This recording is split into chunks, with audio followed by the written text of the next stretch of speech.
آتی تھی وہ اتفاق کی بات ہے کہ ٹوٹ گئی. جب سد معارب ٹوٹ گئی تو پانی پھیل گیا, پانی تو ختم ہو گیا, اور پانی رکتا تھا اور اس سے وہ سال ہر سال استفادہ کرتے تھے. تو جب پانی ختم ہو گیا تو اب یمن کے قبائل جو تھے وہ نکلے مختلف علاقوں میں آباد ہونے کے لیے کہ ہم کہاں جائیں. وہاں سے چلتے چلتے قبائل آئے کہ پانی ڈھونڈیں, کسی ایسی جگہ جائیں گے جہاں ہمیں پانی ملے تاکہ وہاں ہم رہ سکیں, رہائش کر سکیں, چونکہ پانی اگر نہ ہو تو آدمی زندہ نہیں رہ سکتا. اللہ نے قرآن پاک میں بھی یہ بات واضح فرما دی کہ وَجَعَلْنَا مِنَ الْمَاءِ كُلَّ شَيْءٍ حَيٍّ. اللہ نے فرمایا ہم نے ہر چیز جاندار کی جان جو ہے وہ پانی کے ساتھ معلق رکھی, اسی پانی سے ہم نے اس کو زندہ کیا. تو پانی وجہ حیات ہے, پانی مردہ زمینوں کی حیات ہے, مردہ انسانوں کی حیات ہے. تو ڈھونڈتے ڈھونڈتے قبیلہ جرہم, یہ یمن کا قبیلہ تھا اور یہ عرب تھے. بنو جرہم جو تھے یہ تو خالص عرب تھے کیونکہ یہ تو یمن سے تھے. تو یہ قبیلہ جرہم جو ہے پانی تلاش کرتے کرتے کرتے جب مکہ مکرمہ کے قریب آیا تو دیکھا کہ کچھ پرندے اڑ رہے ہیں. اچھا یہ قاعدہ ہے کہ جہاں پانی ہو تو وہاں پھر پرندے آتے ہیں, ان کو بھی احساس ہوتا ہے کہ کوئی ہمیں پانی والی جگہ ملے.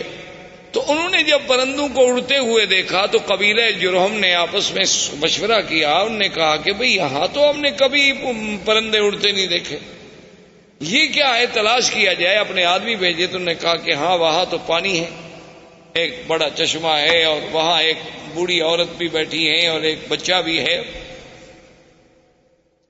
تو انہوں نے کہا کہ ٹھیک. وہ قبیلے کا قبیلہ سارا یہاں پہنچا. لیکن اس زمانے میں ان کے اندر کچھ اخلاق ہوتے تھے, یعنی باوجود اس کے کہ عرب میں یہ قتل قتال لڑائی یہ سب چیزیں بڑی عام تھی, لیکن پھر بھی کچھ ضوابط تھے, کچھ اصول تھے. تو وہ جب آئے تو انہوں نے بی بی صاحبہ سے کہا کہ بھی ہم پانی کی تلاش میں یمن سے نکلے ہیں. اب آپ خود اندازہ کریں کہ یمن سے چلتے چلتے ہم مکہ پہنچے اور یہاں ایک چشمہ ہے, تو آپ اگر ہمیں اجازت دیں کہ ہم اس چشمے کے قریب رہ جائیں تو آپ کی بڑی مہربانی ہوگی. تو بی بی صاحبہ کو بھی اللہ نے عقل دیا. انہوں نے فرمایا کہ ہاں آپ یہاں رہ سکتے ہیں, لیکن پانی پر آپ کا حق نہیں ہوگا. پانی ہمارا, اس پر حق جو ہے میرا اور میرے بیٹے کا ہوگا. پانی آپ لے سکتے ہیں لیکن یہ کنواں آپ کا ملک نہیں سمجھا جائے گا, اس پر ہمارا ہی کنٹرول ہو, ہمارا ہی تسلط ہو. انہوں نے کہا کہ جی بالکل ٹھیک ہے, ہم مانتے ہیں.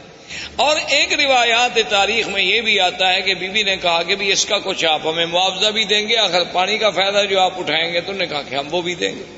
تو یہاں سے پھر قبیلہ جرہم جو تھا یہاں آباد ہو. جرہم قبیلے کی آبادی کے بعد حضرت اسماعیل علیہ السلام جوان ہوئے تو ان کی شادی بھی جرہم قبیلے سے ہوئی. جب ان سے ہوئی تو اب حضرت اسماعیل علیہ السلام نے عربی زبان جو تھی وہ جرہم سے سیکھی. اس وجہ سے آپ جو ہیں عرب مستعربہ کہلائے کہ آپ کی اپنی زبان مبارک عرب نہیں تھی بلکہ آپ نے عربی جو تھی وہ جرہم سے سیکھی. اب زبان جو ہے اس پہ قابو ہو گئے.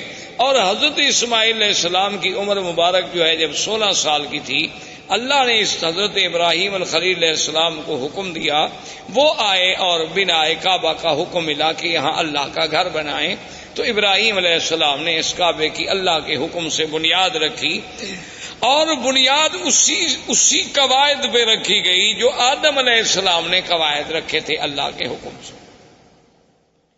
اب ایک تاریخ میں یہ آتا ہے کہ ابراہیم علیہ السلام نے پوچھا کہ اللہ آپ کا حکم ہے کہ میرا کعبہ بناؤ, لیکن مجھے پتہ نہیں کتنا طول ہے, عرض ہے, کتنا کعبہ ہے, کہاں دیواریں ہوں گی. وہ تو ایک ٹیلا تھا نا جی, بارشیں آتی اور فلڈ آتے اور سیل آتی, سیلاب آتے اور چیزیں یہاں پھینک کے چلے جاتے. تو بنتے بنتے بہت بڑا ٹیلا بن گیا. تو اللہ نے حکم دیا کہ ہم آسمان پر بادل کا ایک ٹکڑا بھیجتے ہیں, جہاں جہاں بادل کا سایہ ہو سمجھ لو گی یہ جگہ کعبہ ہے, اور جہاں سایہ نہیں ہوگا تو وہ جگہ کعبہ نہیں, اسی جگہ تم نشان لگا لو. تو کعبۃ اللہ کے اوپر ایک سایہ ایسے جیسے سائبان کھڑا ہو جاتا ہے, یعنی وہ کھڑا ہو گیا. اور حضرت اسماعیل علیہ السلام, حضرت ابراہیم اور اسماعیل علیہ السلام نے نیچے کعبۃ اللہ کے نشان لگا. دیکھیں نا کہ آج 1400 سال کے بعد دنیا ترقی کرتی ہے نا جی, کہ جوی نقشہ کہ بھئی ہم ہیلی کاپٹر پہ بیٹھ کے یا فضاؤں سے بیٹھ کے یا چھوٹے جہازوں پہ بیٹھ کے اوپر سے وہ کسی علاقے کا کسی شہر کا نقشہ بناتے ہیں، لیکن اللہ نے اپنے کعبے کے لیے تو 4000 سال پہلے سے نقشے کا انتظام فرما دیا کہ بھی اس کی پیمائش دیکھنی ہے، طول و عرض دیکھنا ہے۔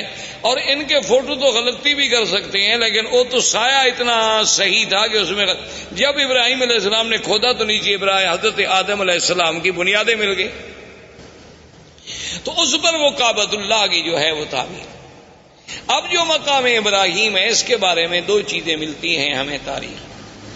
ایک تو صحیح روایات جو ہیں وہ یہ ہیں کہ جب دیواریں اونچی ہو گئی تو اب ابراہیم علیہ السلام کے لیے مشکل تھا نا جی کہ اوپر پہاڑ پہ دیواروں پہ چٹانوں پہ کیسے پہنچائیں، کیسے پتھر کیسے لگائیں، نیچے والے تو اٹھا کے رکھ دیے نا جی، لیکن جب جگہ اونچی ہو گئی تو ضرورت تھی نا کہ کوئی ایسی چیز ہو جو ہمیں اوپر لے جائے۔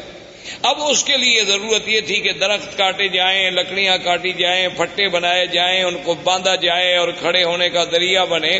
تو اللہ نے حکم دیا کہ ابراہیم الخلیل یہاں ایک پتھر ہے، اس پتھر پہ تم کھڑے ہو جاؤ، اور یہ تمہارے حکم کے ہم نے تابع کر دیا ہے، اس کو آپ حکم دیں گے یہ اونچا ہو جائے گا، اور حکم دیں گے تو خود بخود یہ نیچے چلا جائے۔ یعنی آپ دیکھیں نا آج کرینوں کے جو تصور ہیں، مشینری کے جو تصور ہیں کہ آپ کے بٹن سے ضرورت کے مطابق اوپر ہوں گی نیچے ہوں گی، لیکن اللہ تبارک و تعالیٰ کی کمال قدرت دیکھیں اور انبیاء کے معجزات دیکھیں کہ نہ تو کوئی مشینری لگائی گئی، نہ وہاں کوئی موٹر لگائی گئی، نہ کوئی بجلی کا انتظام کیا گیا، بس پتھر کو حکم دے دیا کہ جو میرا نبی کہتا ہے مانو، پتھر تابع ہو گیا، بات ختم ہو گئی۔ اللہ تبارک و تعالیٰ چاہے تو داؤد علیہ السلام کے پتھر تابع کر دیں، اللہ چاہے تو ابراہیم علیہ السلام کے تابع کر دیں، تو ابراہیم علیہ السلام کھڑے ہو جاتے، پتھر اوپر ہو جاتا، پھر نیچے ہو جاتا، اور اس پر حضرت ابراہیم علیہ السلام کے قدموں کے نشان پڑ گئے۔ ویسے آپ کو بھی کبھی دھوکہ ضرور لگا ہوگا، آپ جب دیکھتے ہوں گے مقام ابراہیم کے پتھر کہ بھئی اتنا چھوٹا